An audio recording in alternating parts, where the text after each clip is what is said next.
அனைவருக்கும் வணக்கம். பாரம்பரிய திருவள்ளுவர் குலவம்சம் பிரசன்ன ஜோதிடர் சுப மாரிமுத்து திருப்பூரிலிருந்து இந்த பதிவு உங்களுக்காக. ஐயா வணக்கங்க ஐயா. வணக்கம் ஐயா. ஐயா இப்போது மக்கள் சார்பாக ஒரு கேள்வி இன்றைக்கி நான் கேட்கலான் இருக்கேன். கேளுங்க ஐயா. ஐயா அதாவது இந்த ஜாதகத்தில் முடக்கு இருக்கு, ஜாதகத்தையும் முடக்கிருச்சு, கண்டிப்பாக அதனால் வாழ்க்கையில் நிறைய பிரச்சனைகள் அப்படின்னு சொல்லி நிறைய பேர் கேட்குறாங்க. கண்டிப்பாங்க ஐயா. இந்த முடக்குங்கிறது என்னங்க ஐயா? அதற்கும் கர்மாவுக்கு ஏதாவது சம்மந்தம் இருக்காங்க ஐயா? ரொம்ப பற்றி சொன்னீங்கன்னா ரொம்ப உதவியாக இருக்குங்க. நல்ல கேள்விங்க ஐயா. இந்த கர்மாவே முதல்ல எங்கேருந்து வருது அப்படிங்கிறது தான் இப்போ நம்ம சொல்ல போகிறோம். இதுவரைக்கும் எத்தனையோ கருத்துக்களெல்லாம் நீங்கள் இந்த உலகத்தில் கேட்டிருப்பீங்க. ஆனால் இந்த பதிவில் நீங்கள் பொறுமையோடு இந்த கருத்தை ஒரு இனிமையோடு நிதானமாக கேட்டிங்கன்னா உங்களுடைய ஊழ்வினை கர்மா எங்கிருந்து உருவாச்சு, இதனுடைய இந்த கர்மானால் நாம் என்ன கஷ்டப்படுறோம், நாம் இந்த பூமியில் பிறக்கிறதுக்கு என்ன வரம் வாங்கி வந்தோம், நம்ம பாவ புண்ணியமெல்லாம் ஜாதக கட்டத்தில் போய் எப்படி எடுக்கிறது, நம்மளுடைய தோஷம்னு சொல்கிறோமே அந்த தோஷம் எப்படி கிரியேட் ஆகுது, நம்ம இந்த பூமியில் பிறக்கும்போது கொண்டு வந்த கர்மாவா, இல்லை கடவுளே நம்மளுக்கு ஒரு தண்டனையாக கொடுத்த கர்மாவா, இல்லை நம்ம இந்த பூமிக்கு வந்ததுக்கு அப்புறம் செய்த கர்மாவா, இது எல்லாத்தையுமே நம்ம பொறுமையாக கேட்கணும்னா கண்டிப்பாக இந்த பதிவை நீங்கள் பொறுமையோடு கேளுங்க. உங்களுக்கு இதில் ஒரு பெரிய ஒரு ரகசியம் ஒன்று அடங்கியிருக்குது. அந்த ரகசியத்தை தான் இன்றைக்கி இந்த உலகத்துக்கு அரங்கேற்றம் பண்ணுறேன். இந்த முடக்கு நம்ம ஐயா கேட்டதில் ஒரு அற்புதமான ஒரு விஷயம் என்ன அப்படின்னு கேட்டிங்கன்னா, முடக்குங்கிறது அந்த காலத்தில் பெரிய திறமையை கட்டி போட்டு வச்சுட்டா நம்மனால் அது இயங்க முடியுமா? முடியாது இல்லைங்களா ஐயா? முடியாது. அப்போது அதே மாதிரி ஜாதக கட்டத்தில் நமக்கு வேண்டிய யோகத்தை கடவுளே நம்மளுக்கு நாம் செய்த பாவத்தினால அது முடக்கி வச்சிருச்சுன்னா அந்த பாவகத்தை அந்த ஜாதகர் அனுபவிக்க முடியுமா? அனுபவிக்க முடியாது. அப்போது அந்த அனுபவிக்க முடியாமல் வெளி உலகத்தில் போய் நம்ம தேடி போன பிறவியில் செய்த பாவத்தை இந்த பிறவியில் நீங்கள் தேடி கண்டுபிடிச்சி வாழ்க்கையில் நீங்கள் எப்போ மேலுக்கு வர்றது? அப்போது அந்த கர்மா 12 ராசி கட்டத்துக்குள்ள 27 நட்சத்திரத்தில் 9 கிரகங்களுக்குள்ள ஒரு பெரிய ஒரு ஆத்துமாத்துமான கர்மா, உங்கள் பூர்வ ஜென்ம கர்மா இதுக்குள்ளே எங்கேயோ ஒரு இடத்துல முடங்கியிருக்குது. இந்த முடக்க மட்டும் உங்கள் ஜாதகத்தில் நீங்கள் கண்டுபிடிச்சிட்டிங்கன்னா ஹைலைட்டாக வாழ்கிறதுக்கு, இந்த உலகத்தில் சுதந்திரமான வாழ்க்கை வாழ்கிறதுக்கு ஒரு மிகப்பெரிய பொக்கிஷம் உங்கள் ஜாதகத்துக்குள்ளேயே இருக்குது. அப்போது அந்த ஜாதகத்துக்குள்ளே நாம் போன பிறவியில் நம்ம கர்மா நாம் என்ன செய்திருப்போன்னு உங்களுக்குள்ளே பெரிய குழப்பம் இருக்கும். என்னங்க ஐயா, நீங்கள் என்ன கர்மா பண்ணிட்டு வந்தீங்க, நாம் போன பிறவியில் நம்ம யாரை ஒரு வதச்சோம், யாரை நம்ம மனசை புண்படுத்தினோம், நம்ம தாத்தாவுக்கு சோறு போட்டோமா, நம்ம பாட்டனுக்கு சோறு போட்டோமா, நம்ம முப்பாட்டனுக்கு சோறு போட்டோமா, நம்ம கொள்ளுப்பாட்டனுக்கு சோறு போட்டோமா, அப்போ நம்ம அப்பாவுக்கு நம்மளை பெற்றவருக்கு நம்ம சாப்பாடு கொடுத்தோமா, இவங்களுக்கெல்லாம் நம்ம சேவை பணிமடைகள் செஞ்சோமா, நம்மளுடைய உறவுகளுக்கெல்லாம் அரவணைச்சு போனோமா, நம்மளுடைய இந்த மாதிரி நாம் இரத்த சம்பந்த உறவுகளை இருந்து தான் இந்த உலகத்துக்கு நம்ம வெளியில் வந்திருப்போம். அப்போது வெளியில் நீங்கள் நிற்கிறீங்க, அப்படியே மேலே போய் பார்த்தீங்கன்னா ஒரு 7 தலைமுறையில் ஒவ்வொருத்தரும் செய்த கர்மாவெல்லாம் நம்ம பிளட்டு ரிலேட்டிவாக இப்போ நீங்கள் கரண்ட்டில் இருக்கிறவங்க கிட்ட தான் டெபாசிட் பண்ணியிருக்கோம். அப்போ இது தெரியாமல் நாம் ஜாதகத்துக்குள்ளே போய் தசாபுத்தி நல்லா தனுங்க இருக்குது, நான் ரொம்ப கஷ்டப்படுறேன், என் ஜாதகத்தில் போய் பார்த்தேன் எல்லா கிரகங்களும் நல்ல வலிமையாக இருக்குன்னு தான் சொன்னாங்க, ஆனால் இன்னும் என்னுடைய கடன் அடையலை, இன்னும் என்னோடய கர்ம தீர்ந்த மாதிரியே தெரியல, எனக்குள்ளே ஒரு தாட்டு என்னமோ நான் ஒரு பின்தங்கின வாழ்க்கையிலே வாழ்ந்துட்டுருக்கேன் அப்படின்னு நீங்கள் சொல்லும்போது, அப்போ இதையெல்லாம் தாண்டி ஒரு கர்மா உங்களுடைய ராசி கட்டத்துக்குள்ளே எங்கேயோ ஒரு பக்கத்தில் ரகசியமாக புதைஞ்சிருக்கு. அப்போது அந்த ரகசியமாக புதைஞ்சிக்கக்கூடிய அந்த முடக்கு தான் இன்றைக்கி இந்த உலகத்துக்குள்ளே நீங்கள் தெரிஞ்சுக்கக்கூடிய விஷயம். அப்போ அந்த முடக்குங்கிறது ஒன்று உண்மை. இந்த உலகத்துக்கு நம்மளை எல்லாத்துலேயும் நல்லா யோசிச்சு பாருங்கள். 12 ராசி கட்டம் இருக்குதுங்களா ஐயா? ஆமாங்க ஐயா. ஆனால் கிரகம் எத்தனை இருக்குதுங்க? 9 தான் இருக்குங்க ஐயா. ஆமாம், 12 ராசிக்கு 12 கட்டத்துக்கு 12 கிரகம் கொடுத்துருக்கலாமல்ல கடவுள். அப்போ ஏன் 3 கட்டத்தை மட்டும் எம்டி பண்ணி மீதி 9 கிரகத்தை வச்சுக்கிறாருன்னா, அப்போ நாம் செய்த 3 தலைமுறை கர்மாவுக்கு அது எந்த கட்டம் பிளாக் ஆகுதோ அந்த கட்டத்துக்குள்ளே ஏதோ ஒரு ரகசியம் இருக்கிறனால தானே எங்கேயோ ஒரு பக்கத்தில் நீங்கள் கண்டிப்பாக கர்மாவில் மாட்டுவீங்கிறது கடவுளே படைச்சு தானே இதை உருவாக்கியிருக்காரு. 12 ராசிக்கு 12 கட்டம் கொடுத்துருந்தா எங்கே நீங்கள் சுற்றி வந்தாலும் ஏதோ ஒரு வீட்டுக்குள்ளே போய் உட்காந்துக்கலாம். ஆனால் ஒரு வீடு சுத்தமாக இருக்குது, ஒரு வீட்டில் 4 கிரகம் இருக்குது, ஒரு வீட்டில் 3 கிரகம் இருக்குது, ஒரு வீட்டில் 5 கிரகம் இருக்குது, ஒரு 3 வீடு 4 வீடு காலியாக இருக்குது. அப்போ எங்கேயோ ஒரு ராசி கட்டத்துக்குள்ளேயே கடவுளுடைய கர்மா விளையாட்டு, அது ரகசிய விளையாட்டு தான். அப்போது இந்த இடத்துல தான் உங்கள் ஜாதகத்தில் முடக்கு இருக்குது. இந்த முடக்கை நீங்கள் எப்படியெல்லாம் அதை ஆராய்ச்சி பண்ணி கண்டுபிடிக்க முடியும் அப்படிங்கிற ஒரு விஷயத்தை தான் இன்றைக்கி நம்ம இந்த உலகத்துக்குள்ளே இதை நுழைக்க போகிறேன். இப்போ அப்பா செய்த பாவம்னு ஒன்று இருக்குமில்லங்க ஐயா, நம்ம அறியாத வயசில் தெரியாதில்ல, அப்பா செய்த பாவம்னு இருக்கும். அப்பாவுடைய சொத்து பிள்ளைக்குத்தானா, அப்பாவுடைய பாவம் பிள்ளைக்குத்தானே, என்னங்க ஐயா? சரி, அப்போ தாத்தா இருக்கிறாரு, தாத்தாவுடைய கர்மா உயிர் எங்கே எழுதி வைக்கிறாருங்க? அப்போது மகனை விட்டுறாரு. அப்போ தாத்தா மாதிரியே முகம் இருக்குது, தாத்தா மாதிரியே அவருடைய நடை உடை பாவனை இருக்குது, அவர் தாத்தாவுடைய ஜீனு தான் அப்படின்னு இவர் சொல்லும்போது, அப்போ தாத்தாவுடைய சொத்து பேரனுக்கு சொந்தம்னா தாத்தாவுடைய பாவம் எங்கே போகுங்க? Very good. அப்போ அப்போது இந்த கர்மா எப்படி டிரான்ஸ்ஃபர் ஆகுதுன்னு உங்களுக்கு தெரியுதா? அப்போ நீங்கள் போன பிறவியில் அந்த தாத்தாவுடைய பேரனை நீங்கள் பிறக்கிறதுக்கு கர்மம் உங்களை செயல்பட வச்சுருக்குது.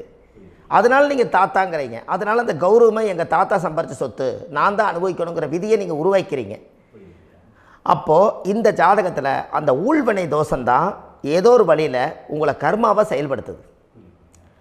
அதனால தான் இந்த ஜாதகத்தில் எந்த ஒரு முடக்கை எடுக்கிறதா இருந்தாலும் சூரியன் என்ற நட்சத்திரம் எதுவோ அந்த நட்சத்திரத்துக்கு எந்த வீடு முடக்காகுதோ அங்கே தான் உங்களுடைய கர்மா ஒளிஞ்சிருக்கும். இதுதான் உங்களுடைய பெரிய ஒரு பொக்கிஷமான ரகசியம். சரிங்க ஐயா, இப்போ இதில் நவகிரகங்கள் 9 இருக்கும்போது ஏன் சூரியனை மட்டும் நம்ம இதில் எடுத்துக்கணும்னு நீங்கள் சொல்கிறீங்க? நல்ல கேள்விங்க ஐயா. நீங்கள் கேட்டீங்க பார்த்தீங்களா, 9 நவகிரகம் இருக்கும்போது சூரியனை மட்டும், அந்த சூரியன் என்ற நட்சத்திரம் பிறக்கும்போது அந்த வீடு மட்டும் முடக்காகுன்னு நீங்கள் கேட்டீங்க இல்லையா? இதுதான் அற்புதமான கேள்வி. ஏன் அப்படின்னு கேட்டிங்கன்னா, சூரியன் அப்பாவோட உயிர் கரு போய் அம்மாவுடைய பனிக்கூடத்தில் கர்ப்பத்தில் வச்சு 10 மாதம் 300 நாள் சுமந்து நீங்கள் இந்த பூமிக்கு வெளியில் வரும்போது நீங்கள் என்ன பாவத்தை இவங்க விதைச்சாங்களோ அந்த கர்மாவை வாங்கிட்டு தான் நீங்கள் வெளியில் பிரசவமாகறீங்க. இதுதானே? அப்போ சூரியன் என்ற நட்சத்திரம், அந்த சூரியனுங்கிறது உயிர் கருவல்லவா, அப்பாவுடைய உயிரணுக்கள் அம்மாவுடைய கருவிக்குள்ளே போய் நாம் குழந்தை வடிவத்தில் இருந்து 300 நாள் பாவ உன்னித்த பதிவில் ஏட்டு எழுதி ஒரு ஜாதகத்தை கையில் கொடுத்து பிறந்த உடனே உங்களுக்கு ஒரு ஏட்டை பெரட்டி நீ இப்படித்தான் விதி, இனிமேல் இப்படித்தான் நீ வாழணும்னு சொல்லி உங்கள் கர்மாவை நீங்கள் கர்மாவோடு தானே வெளியில் பிறக்கிறீங்க. அப்போ சூரியன் என்ற நட்சத்திரம் தானே இந்த உலகத்துக்கு ஒரு பெரிய ஒரு மகத்துவம். இப்போ பாருங்கள், விடிய வரைக்கும் நம்ம முழிச்சிட்ருக்குறோம், காலையில் சூரிய உதயமானால் அவங்கவுங்க செயல்படுறோம். மீதி எல்லா கிரகங்களுக்குமே வெளிச்சத்தை கொடுக்கக்கூடிய சக்தி சூரியனுடைய பிம்ப ஒளிக்குத்தானே உண்டு, என்னங்க ஐயா? அதனால தான் மேசத்து உச்ச வீடுன்னு சொல்லி மேசத்தை உச்சம்னு சொல்லி சூரிய உச்சத்தை அங்கே தான் வச்சாங்க. அப்போது அந்த காலச்சக்கரத்துக்கு 5ஆம் இடம் பூர்வ புண்ணியஸ்தானத்தில் போய் சிம்மத்தில் கொண்டு போய் சூரியனை ஆட்சி வீடுன்னு வச்சாங்க. அப்போது சூரியனில் இருந்து தான் அந்த மையப்புள்ளி உருவாகுது. அப்போ உங்களுடைய ஜாதகத்தில் அந்த சூரியனாகப்பட்டவர் பிறக்கும்போது நீங்கள் உங்கள் ஜாதகத்தை நீங்கள் எடுத்துக்கங்க ஐயா. நீங்கள் இன்றைக்கே போய் கதவை திறந்து உங்கள் பெட்டியை திறந்து பீர்வாவுக்குள்ளே உங்களுடைய ஜாதகம் இருக்குது, அந்த ஜாதகத்தை எடுத்து ஜோதிடர்கிட்டையே நீங்கள் சந்தேகம் கேட்குறக்கு முன்பு நீங்களே உங்களுடைய கர்ம பற்றி தெரிஞ்சுக்கிறதுக்கு இந்த பதிவில் உங்களுக்கு ஒரு ரகசியத்தை சொல்லித்தரேன். உங்கள் ஜாதகத்தில் இப்போ இது வரைக்கும் ராசி கட்டத்தை நீங்கள் பார்த்துருப்பீங்க, ஆனால் பாதசாரம்னு ஒன்று இருக்கும் இல்லைங்களா? ராசிக்கு பாதசாரம்னு ஒன்று இருக்கும். சூரியன் என்ன நட்சத்திரத்தில் இருக்குது, சந்திரன் என்ன நட்சத்திரத்தில் இருக்குது, செவ்வாய் என்ன நட்சத்திரத்தில் இருக்குது, புதன் என்ன நட்சத்திர காலில் நிற்குது, இதெல்லாமே அந்த சாரம் இல்லாத ஜோதிடம் சோரம் போய்விடும். அதனால் அந்த சாரத்தில் நிற்கிது பார்த்தீங்களா கிரகம், அதில் இப்போ நீங்கள் உங்களுடைய ராசி கட்டத்தை ஓப்பன் பண்ணுங்கள். இதில் ராசி கட்டத்தில் சூரியன் என்ற நட்சத்திரம்னு ஒன்று இருக்கும் இல்லைங்களா? அது எதுவாக வேணாலும் இருந்துட்டு போட்டோம். அந்த நட்சத்திரம் தான் நீங்கள் பிறக்கும்போது தாயுடைய கருவறைக்குள்ள கரு உருவான நட்சத்திரமே அதுதான். புரிஞ்சுங்களா ஐயா? பிறக்கும்போது நீங்கள் அந்த கருவுடைய நட்சத்திரம் அப்பா வந்து கருவை உருவாக்கி கர்மாவை விதைச்சது அந்த சூரியன் என்ற நட்சத்திரம் தான். அந்த வீட்டுக்கு தான் இந்த ராசி கட்டத்தில் உங்களுக்கு முடக்கு உருவாகுது. புரிஞ்சுங்களா ஐயா? அப்போது ஒரு ஜாதகத்தில் சூரியன் என்ற நட்சத்திரம் எதுவோ அதுதான் உங்களுடைய கர்மா நட்சத்திரம். இப்போ நம்ம பிறக்காதுக்கு முன்னாடி அப்பா கட்டத்தில் அந்த கர்மா டெபாசிட் ஆகிருக்கும். அதை ட்ரான்ஸ்ஃபர் எப்படி பண்ணுறாரு? அவருக்கு ஒரு கல்யாணம் வச்சு அவர் குடும்ப வாழ்க்கையில் வாழ்ந்து நம்மளோட உயிர் கருவை கொண்டு போய் ஊராம் பொண்ணை கல்யாணம் பண்ணி பொண்டாட்டின்னு எடுத்துக்கொண்டு அந்த பொண்டாட்டிங்கிற உரிமையாகி இவருடைய உயிர் கரு உருவாகி வாரிசுகள் வெளியில் வருது. அதானங்க ஐயா? அப்போது அந்த சூரியன் என்ற நட்சத்திரம் தான் இந்த உலகத்தில் ஒரு பிரம்மாண்டமான நட்சத்திரம். இந்த நட்சத்திரம் உங்கள் மனசுக்குள்ளே ஏதாவது இருந்துச்சுன்னா உங்கள் வீட்டில் ஏதாவது ஒரு நல்ல விஷயங்கள் நீங்கள் பண்ணுறதா இருந்தால் அந்த கர்மா நட்சத்திரம் சூரியனுடைய நட்சத்திரம் இருக்குது பார்த்தீங்களா, அந்த நட்சத்திரத்தில் எந்த ஒரு சேவைகளும் செய்யக்கூடாது. அதுதான் கர்மா. அதை போய் நீங்கள் ஆக்டிவேட் பண்ணி விட்டீங்கன்னா அது முன்னோர்களை வந்து நீங்கள் வந்து தொந்தரவு பண்ண மாதிரி. அந்த கர்ம நட்சத்திரம் தான் உங்கள் வாழ்க்கையில் அது புதஞ்சிருக்கிறதா. இப்போ குழந்தை பிறந்தாலோ சீர் சீமந்தங்கள் நீங்கள் செய்கிறதாலோ கல்யாணம் முக்கிறதுனாலோ உங்கள் ஜென்ம நட்சத்திரத்தன்னைக்கு கல்யாணம் பண்ண வேண்டாம்னு சொல்லிக்கிறாங்கல்லங்க. உங்களுக்கு ஜென்ம நட்சத்திரத்துக்கு முன்னாடி உங்களை உருவாக்குன நட்சத்திரம் தான் ஜென்ம நட்சத்திரம். அப்போ சூரியன் என்ற நட்சத்திரம் அப்பாவுடைய ஜென்ம நட்சத்திரமாக அந்த ஊழ்வினை கர்மம் செயல்படுது. அப்போ அந்த முடக்கு யார் வழியில் வந்தது? முன்னோர்கள் வழியில் வந்தது. முன்னோர்கள் கட்டி வச்சது யாரைய? குலதெய்வத்தை. அப்போ அந்த குலதெய்வத்தை போய் சாமிக்கு போய் வீடு வாசல்லாம் வலித்து குலதெய்வத்தை போய் தேங்காய் பழம் பூ மாலை கல்கண்டு வாங்கி அர்ச்சனை பண்ணி ஒரு அன்னதானம் ஒன்று பண்ணிவிட்டு சாமிக்கு பொங்கல் வச்சு நைவேத்தியம் பண்ணிவிட்டு உங்கள் ஜாதகத்தை வச்சு பூஜை பண்ணிவிட்டு வாங்க. அதுக்கப்புறம் தான் உங்கள் கர்மாவை கண்டுபிடிக்கிறதுக்கு வழியே பிறக்கும். குலதெய்வத்தை வணங்காமல் கோவிந்தா கோவிந்தா என்று பல தெய்வத்தை வணங்கினாலும் பலனொன்றும் இல்லைன்னு அந்த காலத்தில் முன்னோர்கள் சொல்லி வச்சுக்கிறாங்களா இல்லைங்களா? அதனால் கண்டிப்பாக அதை கண்டுபிடிச்சி நீங்கள் அதுக்கு ஒரு நைவேத்தியம் பண்ணால் மட்டும்தான் முதல்ல உங்கள் 5ஆம் பாவம் முன்னோர்கள் அது வேலை செய்யும். குலதெய்வ ஆலயத்துக்கு போயிட்டு வாங்க. போயிட்டு வந்துட்டு இந்த கர்மவினை தோஷத்தை நிவர்த்தி பண்ணுறதுக்குண்டான சரியான பரிகாரத்தை நம்ம எடுப்போம். அப்போது உண்மையாலுமே ஒரு ராசி கட்டத்துக்குள்ளே இந்த மாதிரி ஒரு அந்த கர்ம தோஷம் இருப்பதனால இந்த கர்மா தோஷத்துக்கு அந்த முடக்க தோஷங்கிறத நீங்கள் எடுத்து அதை கண்டுபிடிச்சி அந்த சூரியன் என்ற நட்சத்திரம் எந்த ராசி கட்டத்தில் போய் முடக்காயிருக்குதோ அந்த முடக்கு எந்த பாவகம் வந்து நம்மளுக்கு லாக் ஆகிருக்குதோ அந்த பாவகத்துக்கு உண்டான பரிகாரங்கள் அதுக்குரிய ஸ்தலங்கள் அந்த கோவில்களில் போய் சுவாமிக்கு தேங்காய் பழம் பூமாலை கல்கண்டு வாங்கி அர்ச்சனை பண்ணி நீங்கள் இந்த கோவிலுக்குள்ளே போய் உட்காந்து சாமி கும்பிட்டு வந்தீங்கன்னா உங்களுடைய ஜாதகத்தில் இருக்கக்கூடிய அந்த முடக்கு தோசை நீங்கி வாழ்க்கையில் நீங்கள் எதை சாதிக்க வந்தீங்களோ அந்த சாதனையை நீங்கள் சாதிச்சிட்ருப்பீங்க. புரிஞ்சுங்களா ஐயா? ஏன் அப்படின்னா அந்த முடக்கு நட்சத்திரத்துக்குள்ளே தான் ஒரு தோஷம் இருக்குது. இப்போ அந்த காலத்தில் பாருங்கள் ஐயா, முன்னோர்கள் எல்லாம் நிறைய பேர் கோவில் கட்டி வச்சுட்டு போயிருக்காங்களா இல்லைங்களா? இந்த கோவில் எதுக்காக கட்டி வச்சுக்கிறாங்கன்னா அவங்க கட்டினவங்களுக்கும் அந்த முடக்கு தோஷம் இருந்திருக்குது. ராஜாக்கள் இருந்திருக்குது, மன்னர்கள் காலத்தில் இருந்திருக்குது, ஜமீன்தார் காலத்தில் இருந்திருக்குது.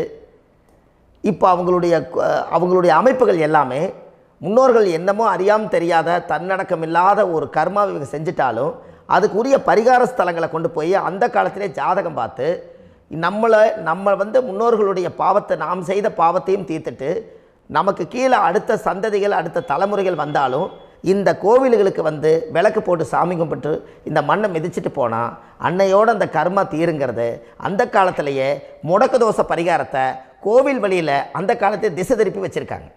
அப்போ நீங்கள் கோவிலுக்கு போகாமல் கண்டிப்பாக இந்த பரிகாரத்தை நீங்கள் உடைக்க முடியாது. ஏன் உடைக்க முடியாதுன்னா இப்போ நீங்கள் எத்தனை வருஷம் வாழ்கிறீங்க ஐயா?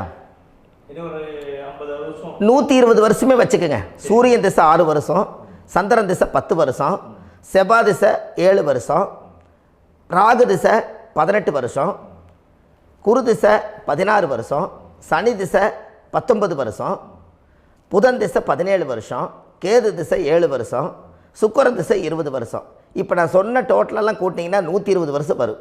இது ஒரு மனிதர் பிறந்து பூரண ஆயுளோடு வாழ்ந்தால் இந்த 120 வருஷம் வாழ்ந்தால் அவர் இந்த பூலோக பதவி விட்டு சிவலோக பதவி போயிடுவார். அதுக்கு பேர் தான் பூரண ஆயுள் என்று பொருள். அப்போ இந்த பூரண ஆயுளை வாழ்ந்தவருக்கு 120 வருஷம். கோயில் எத்தனை வருஷம் வாழுதுங்க ஐயா? கோயில் பழங்காலத்து கோயிலெல்லாம் எத்தனை வருஷம் வாழுதுங்க? 12 வருஷத்துக்கு கும்பாபிஷேகம். அது ஓகே, அது பரவாயில்ல. 12 வருஷத்துக்கு ஒருக்கா பழசை புதுப்பிச்சு கும்பாபிஷேகம் பண்ணி மறுபடியும் அதுக்கு பவர் ஊட்டி சக்தி ஊட்டி அதுக்கு உருவேற்றுறாங்க. நான் சொல்கிறது கோயில் 5000 வருஷம் 4000 வருஷம் பெரிய பெரிய சித்தர்கள், மகான்கள், ரிஷிமார்கள், யோகிகள், சித்தர்கள் இவங்களெல்லாம் போய் கோவில்லையே சிவனையும் பெருமாளையும் வழிபாடு பட்டுட்டு கோவில்லையே ஒரு ஓரத்தில் ஜீவசமாதி ஆயிட்டாங்கன்னு பழைய கால கோயிலில் சித்தர்கள் குடியிருக்காங்களா இல்லைங்களா? இருக்காங்கல்லங்க ஐயா. அப்போது நாம் 120 வருஷம் வாழ்கிறோம், கோவில் 5000 வருஷம் வாழுது. எங்கே சக்தி அதிகமாக இருக்குன்னு சொல்லுங்க? கோவிலில் தாங்க ஐயா. கோயில் தான், அதில் ஒன்றும் மாற்றம் இல்லைங்களே. கோயில் தாங்க. அப்போ கோவிலில் தான் அந்த சக்தி இருக்குதுன்னு நீங்கள் சொல்கிறீங்க. அப்போ உங்களுடைய கர்மாவை உடைக்கிறதுக்கு 120 வருஷம் பெருசா 5000 வருஷம் பெருசான்னு சொல்லுங்கள்? 5000 தாங்க. அப்போ 5000 வருஷம் உள்ள அலைகள் வந்து எத்தனை அந்த சிவனுக்கு இப்போ சிவன் கோயிலே உங்களுக்கு முடக்கு தோஷத்துக்கு ஒரு கோயில் வருதுன்னு வச்சுக்கோங்க. அந்த கோவிலில் எத்தனை முடக்குகளுக்கு உண்டான கோவில்கள், எத்தனை பழங்களை ஊற்றி சாமிக்கு அபிஷேகம் பண்ணியிருப்பாங்க, எத்தனை பால் கூட ஊற்றிருப்பாங்க, பன்னீர், தேன், இளநீ, மஞ்சள் நீர், திருமஞ்சனம், அபிஷேகம், பொங்கல், நைவேத்தியம் இத்தனையும் செஞ்சு அந்த சிவனை வந்து சிவனாக பார்த்து அந்த கருவறைக்குள்ள ஒரு கிராணங்கள் வரும்போதும் கூட பாதுகாப்பு பண்ணி வச்சு நல்ல சக்தியோடு அந்த கருவறையை புத்தியோடு அவங்க வேலை செஞ்சு அந்த காலத்தில் வச்சுருக்காங்களா இல்லைங்களா? அப்போது நம்ம வீட்டை அவ்வளோ சுத்தமாக வச்சுருக்க முடியுமா? என்னதான் வாஸ்து இருந்தாலும் முடியாது இல்லைங்களா? அப்போது அவ்வளவு ஒரு பவர்ஃபுல்லான கோவில் அந்த முடக்கு தோஷத்துக்குள்ளே ரகசியமாக அந்த கோயில் அடங்கியிருக்குது. உங்கள் ஜாதகத்துக்குள்ளே உண்மையாலுமே ஊழ்வினை கோயில், கர்மவினை கோயில் அதுக்குள்ளே இருக்குது. அந்த ஜாதகத்தை கணிச்சு பார்த்தா கரெக்டாக உங்களுடைய ஜாதகத்தில் அப்பாவுடைய கருவறையிலேருந்து உயிர் உருவாகிற நேரத்தில் இருந்து இப்போ வரைக்கும் நீங்கள் கரண்ட்டில் வாழ வரைக்கும் அந்த கர்ம கூட வர்றதை ஒரே ஒரு இடத்துல போனால் மட்டும்தான் விட்டுட்டு வர முடியும். அது எந்த வீடு அப்படின்னு கேட்டால் உங்களுக்கு வந்து அப்பாவுடைய கர்மா வழியில் போய் அந்த கோவில் பழையகால கோயில், பழையகால தெய்வங்கள், அந்த கோவில் தான் உங்கள் ஜாதகத்துக்குள்ள ரகசியமாக இருக்கும். அது ஏன் இந்த பதிவில் உங்களால் சொல்ல முடியாது அப்படின்னா, இந்த பதிவில் ஏன் உங்க சொல்ல முடியாதுன்னா உங்கள் ஜாதகம் தெரியாமல் என்ன கோயிலை நீங்கள் சொல்லுவீங்க? இப்போ பொதுவாக ஒரு நட்சத்திரத்துக்கு ஏதோ ஒரு கோவிலை அவங்க சொல்லி நீங்கள் போயிட்டு வர்றீங்கன்னு வச்சுக்கோங்க. ஆனால் அது வேலை செய்யலைன்னா நம்மளுக்கு என்னங்க இவ்வளோ கஷ்டப்பட்டு போய் அதை பலனடையிலேன்னு கேள்வி கேட்டக்கூடாது. உங்கள் ஜாதகத்தை நீங்கள் கொண்டாங்க, உங்கள் டேட் ஆஃப் பர்த் டயத்தை போட்டு ஜாதகத்தை கணிச்சு நீங்கள் சூரியன் என்ற நட்சத்திரத்துக்கு உங்களுடைய கர்மவினை கோவில் யார், உங்களுடைய முடக்கு யார், ஊழ்வனை தோஷத்துக்கு உண்டானவர் யார், தாய் வழி கர்மா யார், தந்தை வழி கர்மா எது, நீங்கள் பிறக்கும்போது வந்த கர்மா என்ன, இது எல்லாம் கணிக்காமல் பொதுவாக ஒரு கோயிலில் போய் நீங்கள் பாட்டுக்கு சாமி கும்பிட்டு வந்தால் பலன் எப்படி கிடைக்கும்? கண்டிப்பாக கிடைக்காதுங்க ஐயா. என்னங்க ஐயா? அது தெரிஞ்சு பண்ணாதான் சரியா? ஒரு டாக்டர்கிட்ட போகிறீங்க, என்னை அப்படியே ஸ்கேன் பண்ணி ஒரே ஒரு மாத்திரை கொடுங்கன்னு கேட்டால் டாக்டர் கொடுப்பாருங்களா? அவர் என்ன பிரச்சனை இருக்குதோ அதை முதல்ல கண்டுபிடிச்சி ஸ்கேன் பண்ணி பார்த்து ரிப்போர்ட் எடுத்து அது மூலியமாக தான் கொஞ்சம் எடுத்து ஐயா உங்களுக்கு இந்த பிரச்சனை, இதுக்கு தீர்வுக்கு இதுக்குண்டான மெடிசன், இது இப்படித்தான் சாப்பிடணும்னு அது முறையாக சொல்லி அந்த உயிர் வாழ வைக்கிறாரு டாக்டர். அவர் ஒரு தெய்வ வடிவத்தில். கரெக்டுங்களா ஐயா? அப்போ உங்களோட கர்மா எங்கே செயல்படுது அப்படின்னா, இந்த முடக்க நீங்கள் இந்த பதிவில் தெரிஞ்சுக்கங்க. அதுக்குரிய நட்சத்திரம் என்னன்னு தெரிஞ்சு வச்சுங்க. உங்கள் ஜாதகத்தில் சூரியன் என்ற நட்சத்திரத்தை எடுத்துக்கங்க. அந்த வீட்டுக்கு முடக்க இந்த பதிவில் எந்த வீடு லாக் ஆகிருக்குதுங்கிறத நான் உங்களுக்கு இந்த வீட்டில் சொல்கிறேன். அந்த வீட்டு நீங்கள் பாருங்கள், உங்களுடைய லக்கணத்துக்கு அது எந்த வீடு. இப்போ லக்கணத்துக்கு ஒரு 7வது வீடுன்னே வச்சுக்கோங்க. அப்போ லக்கணத்துக்கு 7வது வீடே முடக்கு. அப்படி ஒரு முடக்கு ஆகிப்போச்சுன்னா ஒரு ஜாதகத்தில் லக்கணம் தான் 1, 7ஆம் இடம்ங்கிறது மனைவி ஸ்தானம். ஒரு ஆணுடைய ஜாதகத்துக்கு 7ஆம் இடம் தான் மனைவி. அவருக்கு நல்ல மனைவி அமையாமல் ஆடம்பரம் இருந்தும் வீடு அரண்மனை மாதிரி இருந்தும் அந்த மனைவியை ஒரு சந்தோஷமாக அவர் அனுபவிக்க முடியாது. புரிஞ்சுங்களா ஐயா? சந்தோஷமாக அனுபவிக்க முடியாது. ஏன் அப்படி?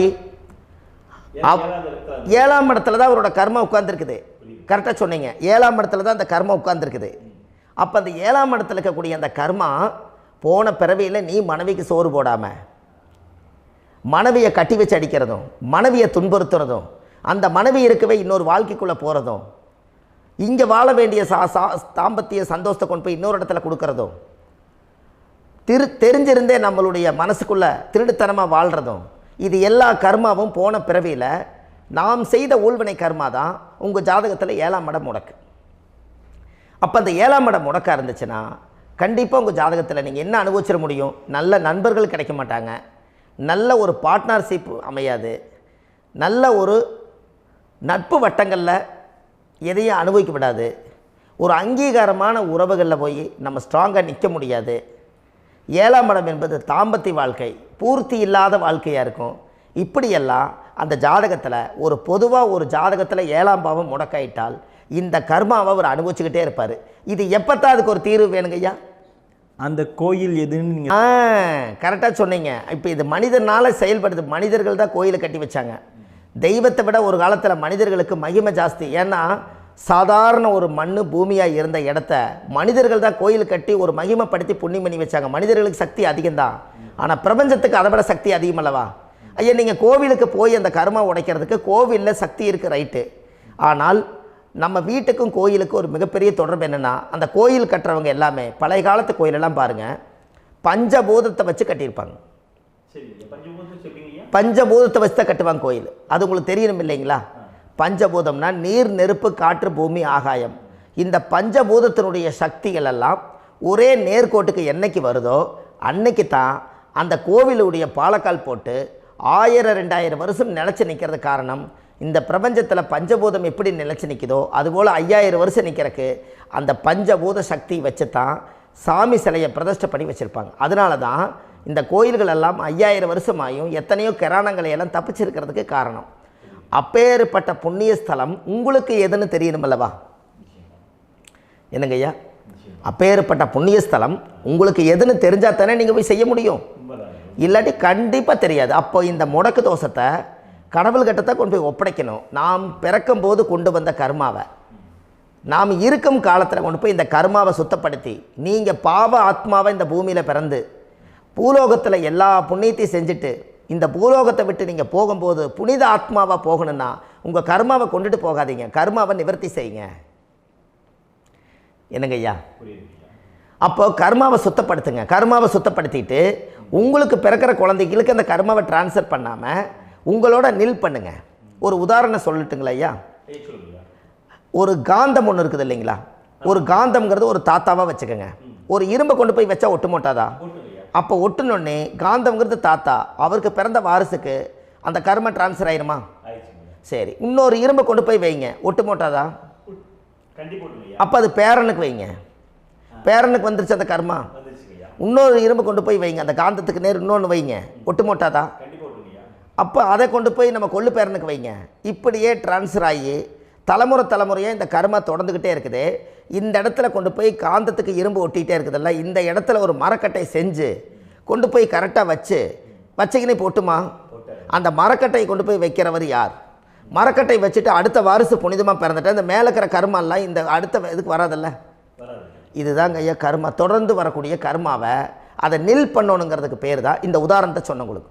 அப்போ நாம் இந்த பூலோகத்தில் நம்ம ஒரு தாயுடைய கருவறையில் இருந்து தொப்புள் கொடி அறுக்கும் நேரம் நாம் என்ன கர்மாவை வாங்கி வந்திருந்தாலும் அதையெல்லாம் ஆராய்ச்சி செய்து ஜாதகத்தில் முழுமையாக கண்டுபிடிச்சி ஒரு காலம் இல்லைனாலும் ஒரு காலம் நம்ம நல்லா இருக்கிறதுக்காக, நம்ம வாரிசுகள் எல்லாம் நலமடைஞ்சு வளமடைஞ்சு வர்றதுக்காக இந்த கர்மா தோஷத்தை கரெக்டாக கண்டுபிடிச்சி சரியான கோவிலுக்கு போய் நீங்கள் கர்மாவை நிவர்த்தி பண்ணி அங்கே பூஜை புனஸ்தானங்கள், சகசரநாம பூஜைகள், ஓமங்கள், வழிபாடுகள் இதெல்லாம் நீங்கள் செஞ்சு உங்களுடைய பாவத்தை எல்லாம் கழித்து உங்கள் ஜாதகத்தவே யோகமாக மாற்ற முடியும்.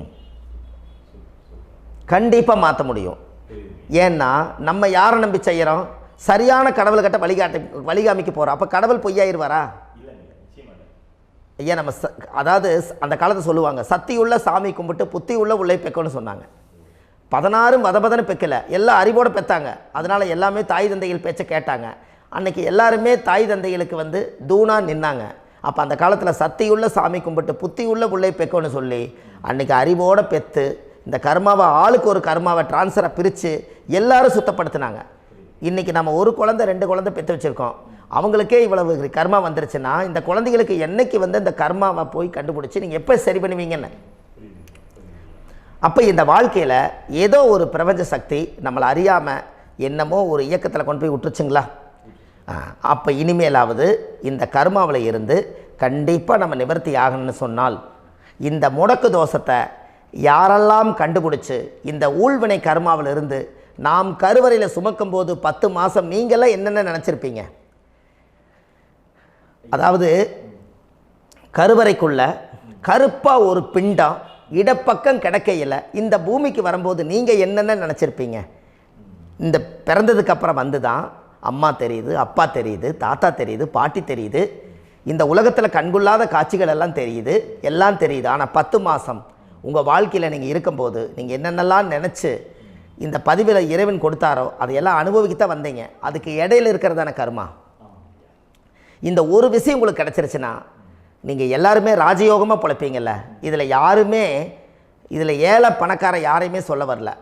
அவங்க பிறக்கும்போது புண்ணியத்தை பொறுத்து தான் போன ஜென்மத்தில் நம்ம என்ன புண்ணியங்கள் பண்ணி வச்சோமோ அந்த புண்ணியத்தில் இன்றைக்கி நல்லா வாழ்கிறாங்க. ஒருத்தர் கேட்டார், என் ஜாதகத்தில்ங்க எங்கூட படித்தவர் இடம் வாங்கிட்டார், வீடு வாசல் கட்டிட்டார், தொழில் பண்ணிட்டார், நல்லா இருக்கார், ஆனால் நான் இன்னும் அப்படியே தான் இருக்கிறேங்கன்னு ஒருத்தர் கேட்டார். அதுக்கு ஒரு கருத்து என்னென்னா, டேட் ஆஃப் பர்த் ஒன்று தான், டைம் ஒன்று தானே வச்சுக்கோங்க. அவங்க அப்பா செஞ்ச புண்ணியம் வேறு, நீங்கள் செஞ்ச பாவங்கள் வேறு. அவர் செஞ்ச புண்ணியத்தினால அவருக்கு எல்லாமே முன்னாடி கிடைக்கிது. நீ கர்மாவெல்லாம் கழிச்சிட்டினா பின்னாடி கிடைக்க போகுது. இதில் மற்றவங்களை பற்றி வேற்றுமையாக நினைக்கிறதுல எந்த ஒரு இதுவுமே இல்லை. அப்போ ஒருத்தர் பார்த்து ஒருத்தர் வாழ வேண்டாம். உங்களுடைய சுய அறிவை வச்சு இந்த பூலோகத்தில் இந்த பூமியில் நீங்கள் 4 தெரிஞ்சு நல்ல விதமாக கற்றுக்கிட்டு இந்த உலகத்தில் சிறப்பாக வாழ கற்றுக்குங்க. அதுக்கு அந்த ஊழ்வினை தோஷத்தை கண்டுபிடிங்க. உங்களுக்குன்னு ஒரு முடக்கு இருக்குதுங்கிறத இன்றைக்கி நீங்கள் எழுதி வைங்க. அதை எப்படியாவது கண்டுபிடிங்க, அதை தேடுங்க. ஒரு முறை நீங்கள் ஜாதகத்தை கொண்டு வாங்க. அந்த ஜாதகத்தை கொண்டு வந்து உங்கள் பாவகத்தில் எத்தனாம் பாவம் முடக்காயிருக்குதுன்னு பாருங்கள். அந்த பாவகம் முடக்காயிருச்சுன்னா உங்கள் வாழ்க்கையில் அதிலிருந்து உங்களால் வெளியில் வரவே முடியாது, கண்டிப்பாக வர முடியாது. அதை நீங்கள் கண்டுபிடிச்சா மட்டும்தான் நீங்கள் மேலே வர முடியும். ஏன்னா நிறைய பரிகாரங்கள், பூஜைகள், யாகங்கள், ஓமங்கள் எல்லாம் செய்து வச்சும் கூட அந்த கர்மவினைக்கு உண்டான கோவிலுக்கு போய் அந்த 5000 வருஷ பழமை வாய்ந்த தெய்வத்துக்கிட்ட போய் நீங்கள் முறையிட்டு விளக்கு போட்டு உங்கள் கர்மத்தை எல்லாம் நான் நீ தான் தீர்த்து கொடுக்கணும்னு சொல்லி நம்பிக்கையோடு நீங்கள் போய் அந்த சரணாகதி அடையிறீங்க பாருங்கள், அங்கே தான் உங்கள் கர்மாவை எடுத்து விடுறாரு. அப்போ இந்த ரகசியம் உங்களுக்கு வேணுமல்லவா?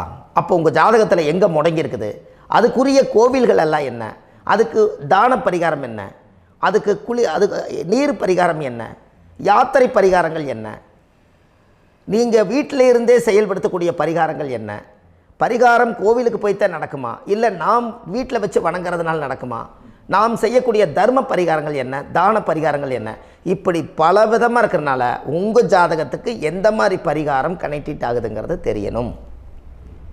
இது தெரியாமல் கண்டிப்பாக உங்களால் செயல்படுத்துறது ரொம்ப கஷ்டம். இதனால் இதை நீங்கள் தெரிஞ்சுக்கணும்னா இப்போ நம்ம பாருங்கள், நீங்கள் அந்த தெரிஞ்சுக்கிட்டாலே உங்கள் வாழ்க்கையில் ஒரு டைம் தான் நீங்கள் தெரிஞ்சுக்க போகிறீங்க. உங்களுடைய கர்மா என்ன, நீங்கள் எங்கே செயல்பட்டு போயிட்டுருக்கிறீங்க, உங்கள் போகிற பாதை சரியா இல்லை அந்த பாதையில் முள்ளு கல் இருக்குதா, இது எல்லாம் உங்களுக்கு தெரியலனா இந்த முடக்கை கண்டுபிடிக்கக்கூடிய சக்தி வாய்ந்த இந்த கர்மாவை நிவர்த்தி பண்ணுறதுக்கு வழிகள் இருக்குது. அதனால் நீங்கள் கண்டிப்பாக இந்த முடக்கை தெரிஞ்சுக்கணும். இந்த முடக்கு ராசினா என்ன உண்மையாலுமே உங்கள் வாழ்க்கையில் நீங்கள் தெரிஞ்சு இனிமேல் உங்கள் வாழ்க்கையில் இதுவரையிலும் கர்மாவுக்குள்ளேயே கஷ்டப்பட்டீங்க, வழி தெரியாமல் கண்ணை கட்டி காட்டில் விட்ட மாதிரி இருந்தீங்க. இனி அப்படி இருக்க வேண்டாம். உங்கள் ஜாதகத்தில் 12 ராசி கட்டத்தில் 9 கிரகம் போகும், மீனி 3 கிரகம், 3 கட்டம் உங்களுக்கு எங்கேயோ ஒரு பக்கத்தில் 3 கட்டம் எம்டியாக தான் இருக்கும். கரெக்டுங்களா? அது இல்லாமல் ஒரு ஜாதகம் பிறக்காது. ஏன்னா 9 கிரகத்துக்கு 9 கணக்கு போட்டால் 3 கட்டம் எம்டியாக தான் நிற்குது. அந்த கட்டத்துக்குள்ளே எந்த நட்சத்திரத்தில், எந்த சாரத்தில், எத்தனாவது டிகிரியில், எத்தனாவது பாதசாரத்தில், எத்தனை வெகுளையில், எத்தனை செகண்டுக்குள்ளே இந்த கர்மா உள்ளே புகுந்து உங்களை செயல்படுத்துதுங்கிறத கண்டிப்பாக உங்கள் ஜாதகத்தை கொடுங்க. பார்த்து இந்த விஷயத்தை சொல்கிறேன், நீங்கள் அந்த இடத்துக்கு போய் நிவர்த்தி பண்ணிவிட்டு உங்கள் வாழ்க்கையில் கொஞ்சம் காலம் வாழ போகிறீங்க. பாருங்கள், பிறந்ததுலேருந்து 20 வருஷத்துக்குள்ளே இளமையாக வாழ்கிறீங்க, குழந்தையாக வாழ்கிறீங்க. 20லேருந்து 40 வயசுக்குள்ளே தான் உங்களுக்கு ஒரு பொண்ணை பார்த்து கல்யாணம் பண்ணி ஒரு கரு உருவாக்குறீங்க. அதுக்கப்புறம் 40லேருந்து 60க்குள்ளே குழந்தை பெற்று கடமை முடிச்சிடுறீங்க. 60 வயசுக்கு மேலே ரிட்டையர்ட் ஆகிடுறீங்க. இந்த 20க்கும் 60க்கும் இல்லாத 20லேருந்து இந்த 40 வயசுக்குள்ளே உங்களோட தேடல் என்னவோ அது வாழ வேண்டிய சுகபோகமான வாழ்க்கை எல்லாமே அந்த 40க்குள்ளே தான் இருக்குது. இந்த 40க்குள்ளே இருக்கக்கூடிய வாழ்க்கையை இந்த கர்மா தெரியாமல் காலத்தை வீணாக்க வேண்டாம். வாழ வேண்டிய வயசில் நீங்கள் வாழணும். அதுக்குரிய கர்மாவை நீங்கள் சுத்தப்படுத்துங்க. எப்படியெல்லாம் நீங்கள் சந்தோஷமாக வாழ்கிறீங்கன்னு எனக்கு ஒரு தகவல் கொடுங்க. வேறு லெவலில் நீங்கள் இருப்பீங்க. கண்டிப்பாக இந்த பதிவில் உங்களுக்கு நான் இந்த விஷயத்தை கொடுக்க போகிறேன். இந்த முடக்கு நட்சத்திரங்கள் என்ன அப்படிங்கிறத இந்த பதிவில் நீங்கள் ஒரு நோட் ஒன்று எடுத்துக்கோங்க, குறித்து வச்சுக்கோங்க. இதில் இருந்து அவங்கவுங்களுக்கு முடக்கு நட்சத்திரம் என்னங்கிறத இந்த பதிவில் நான் உங்களுக்கு கொடுக்குறேன். இந்த வீடு தான் அது முடக்குங்கிறத சொல்கிறேன். இதையெல்லாம் நீங்கள் தெரிஞ்சு உங்கள் ஜாதகத்தவே நீங்கள் முடக்கு எடுத்து கண்டிப்பாக உங்கள் வாழ்க்கையில் நீங்கள் நல்லா இருப்பீங்க. அதுக்கு ஒரு நோட் எடுத்து வச்சுக்கோங்க. இது வரைக்கும் கர்மாவை பற்றி நம்ம பேசினோம். உங்கள் ஜாதகத்தில் சூரியன் என்ற நட்சத்திரத்துக்கு தான் முடக்குன்னு சொன்னீங்களே, எந்த வீடுங்கிற ரகசியத்தை இன்றைக்கி நம்ம எல்லோரும் தெரிஞ்சுக்கலாமா? இத்தனை காலமாக நீங்கள் தெரிஞ்சுக்காத ஒரு ரகசியத்தை இன்றைக்கி உங்கள் ஜாதக கட்டத்தில் நீங்களே முடக்க கண்டுபிடிச்சி அதுக்குண்டான பலனை தேட போகிறீங்க. அந்த தேடல் தான் உங்களை கொண்டு போய் உட்கார வைக்க போகுது. ஒரு உதாரணம், உங்கள் ஜாதகத்தில் பாதசாரம் இருக்குது அல்லவா? அந்த பாதசாரத்தில் சூரியன் என்ற நட்சத்திரம், சூரியன் நின்ற நட்சத்திரம் பாதசாரத்தில் கரெக்டாக எடுங்க. சூரியன் என்ற நட்சத்திரம் ரோகிணியாக இருந்தால் அந்த ரோகிணி நட்சத்திரத்துக்கு அந்த தாய் வீடு கடகம்தான் முடக்கு. அந்த கடகத்தில் தான் தாயுடைய கர்மா ஒளிஞ்சிருக்குது.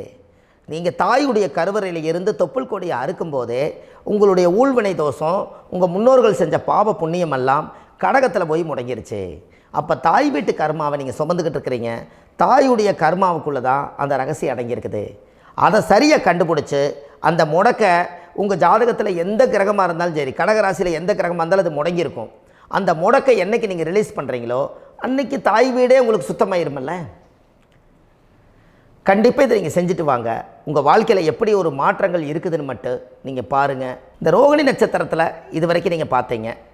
மிருகசீரிஷ நட்சத்திரத்தில் அடுத்த பதிவில் நம்ம பார்ப்போம். நம்ம ஆன்லைன்லேயே ஜாதகம் பார்க்குறோம். உங்கள் date of birth, time, place கொடுத்தீங்கன்னா போதும். உங்களுக்கு ஜாதகத்தை கணிச்சு ஃபோன்லேயே உங்களுக்கு கர்ம ராசி கண்டுபிடிச்சி உங்களுக்கு உண்டான கர்ம பரிகாரத்தை சொல்லி உங்கள் வாழ்க்கையில் ஒரு வெளிச்சத்தை கொண்டு வர்றதுக்கு என்றைக்கும் உங்களுக்கு உறுதுணையாக இருப்பேன். நீங்கள் கண்டிப்பாக இந்த பதிவுகள் எல்லாம் இது உங்களுக்காகத்தான். இது அதிகாலை நேரத்தில் பிரம்ம முகூர்த்தத்தில் இந்த பதிவை உங்களுக்கு முழுமையாக சமர்ப்பணம் பண்ணுறேன். இதை கற்று இதை வழி நடத்தி இதைய எப்படியெல்லாம் இந்த முடக்கை கண்டுபிடிச்சி இப்படியெல்லாம் பேச வச்சு அழகு பார்க்க நம்ம முன்னோர்களுடைய ஆசீர்வாதமும், இந்த முடக்கை கண்டுபிடிச்ச குருமார்களும், அவங்களுடைய குடும்ப பாரம்பரிய வம்சாவளிகளும் எல்லாருமே நல்லா இருக்கணும். அதுக்காக இந்த நேரத்தில் நான் வந்து அடியேன் சுப மாரிமுத்தாக இருந்து திருப்பூர்லேருந்து இந்த பதிவை உங்களுக்கு நான் கொடுக்குறேன்.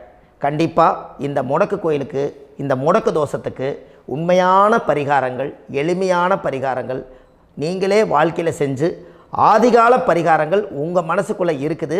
அதை செயல்படுத்தினா மட்டும் போதும், வாழ்க்கை எங்கேயோ போயிடும். கண்டிப்பாக ஒரு முறை உங்கள் ஜாதகத்தை அனுப்பி வைங்க, உங்களுக்கு நான் பார்த்து பலன் சொல்கிறேன். இன்றைக்கி நான் கொடுத்த பதிவுகள் எல்லாம் உங்களுக்கு ரொம்ப பயனுள்ளதாக இருந்திருக்கும். உங்களுக்கு இது வரைக்கும் எத்தனையோ கர்ம வினைகளை பற்றி தெரியாமல் இருந்திருப்பீங்க. இந்த பதிவில் நிறைய கேட்டு தெரிஞ்சுக்கிட்டீங்க. இதெல்லாம் வாழ்க்கையில் ரொம்ப முக்கியமான பரிகாரங்கள், எளிமையான பரிகாரங்கள். நேராக நீங்கள் கடவுளை தான் கெட்டியாக பிடிக்க போகிறீங்க. அந்த பரிகாரங்கள் எல்லாம் செஞ்சு அதிகாரமாக வாழ்ந்து இந்த பூலோகத்தில் நல்ல சிறப்பாக வாழ்கிறதுக்கு இந்த பரிகாரம் உங்களுக்கு ரொம்ப யூஸ்ஃபுல்லாக இருக்கும். கண்டிப்பாக இந்த பதிவை செய்யுங்க.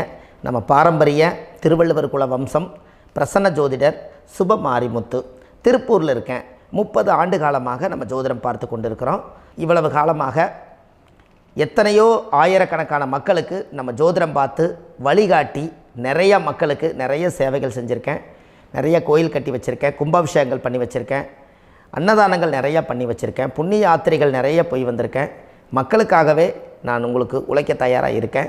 இந்த ஜோதிடம் வந்து என்னுடைய ஒரு பாரம்பரியமாக, என்னுடைய அப்பா தாத்தா முன்னோர்கள் இதெல்லாம் எங்களுடைய குலத்தொழில் இது. அதனால் நாங்கள் பாரம்பரியமாக திருவள்ளுவர் குல வம்சம்.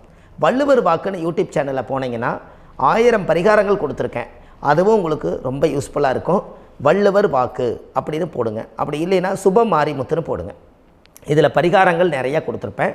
கண்டிப்பாக இதெல்லாம் நீங்கள் சந்தித்து நீங்கள் ஒரு சப்ஸ்கிரைப் பண்ணி வச்சுக்கோங்க. நான் போடக்கூடிய பதிவுகள் எல்லாமே உங்களுக்கு நோட்டிஃபிகேஷனை வந்துடும். அதனால் நீங்கள் ஒரு சப்ஸ்கிரைப் பண்ணி வச்சுக்கோங்க.